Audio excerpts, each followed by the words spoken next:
Assalamualaikum warahmatullahi wabarakatuh. Perkenalkan, nama saya Latifah Rizky Saputri dari kelas 2 SMK TKJB.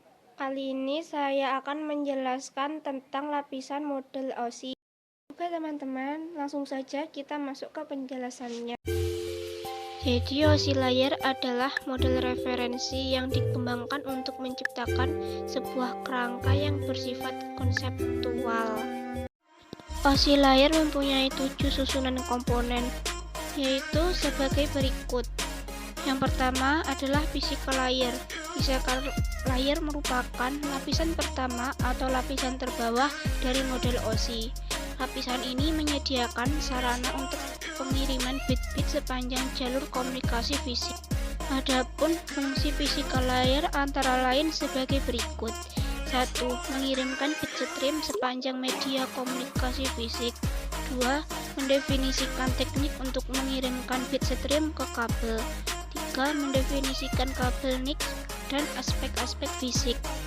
Yang kedua, data link layer. Data link merupakan layer kedua dari model OSI. Data link layer menyediakan transfer informasi yang reliable melewati link fisik, mengirimkan blok atau frame dengan mensinkronisasi yang diperlukan, kontrol kesalahan atau error control, dan kontrol aliran atau flow control. Data link layer terdiri dari 2 komponen sebagai berikut. 1. Logical link control, yaitu komponen yang menghubungkan kendali logika. Kedua, media access control. Komponen ini menentukan setiap orang yang diizinkan untuk mengakses media dalam satu waktu. Untuk fungsi data link layer antara lain sebagai berikut. 1. Menangani frame data antara network layer dan physical layer. 2. Menerima bit stream dari physical layer dan mengubahnya menjadi frame untuk diteruskan ke network layer. 3. Mengubah paket data menjadi bit terbuka. 4. Bertanggung jawab untuk pengiriman frame yang bebas kesalahan ke komputer lain melalui physical layer.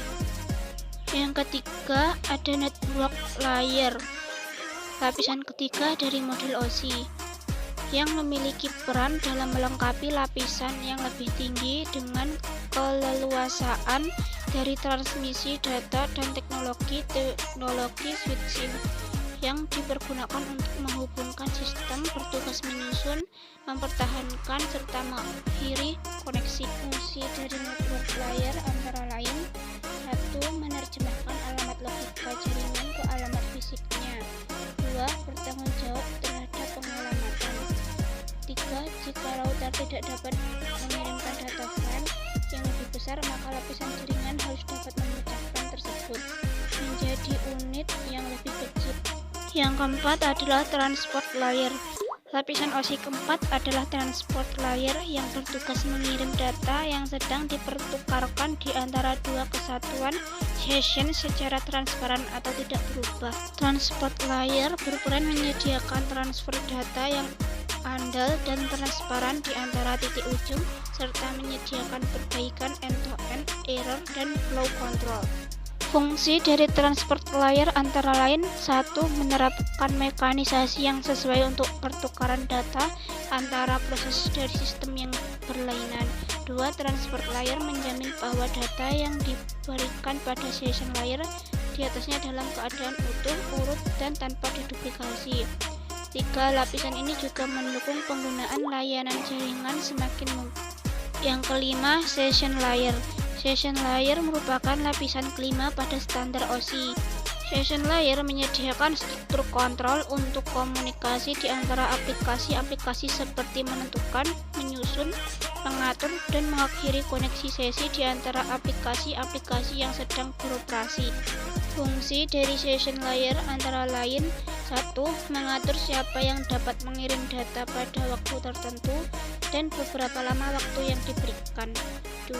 Menyediakan layanan sinkronisasi dengan cara merencanakan satu checkpoint pada pengiriman data stream, sehingga jika gagal hanya data setelah checkpoint terakhir yang akan ditransmisikan ulang.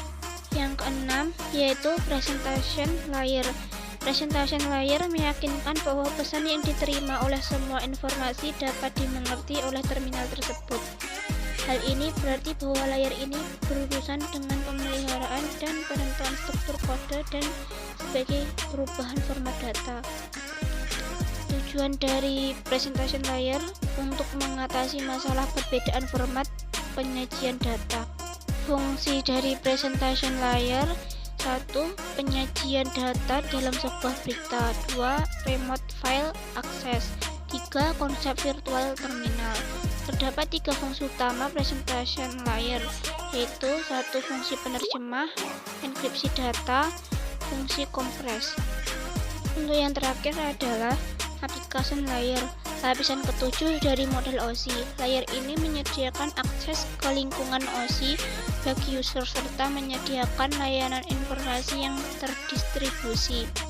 Application layer adalah interface antara aplikasi yang dihadapi pengguna dan sumber daya jaringan yang diakses oleh klien. Application layer merupakan lapisan tertinggi dalam model referensi OSI. Fungsi dari application layer antara lain sebagai berikut. 1. Digunakan aplikasi yang secara khusus berjalan pada jaringan.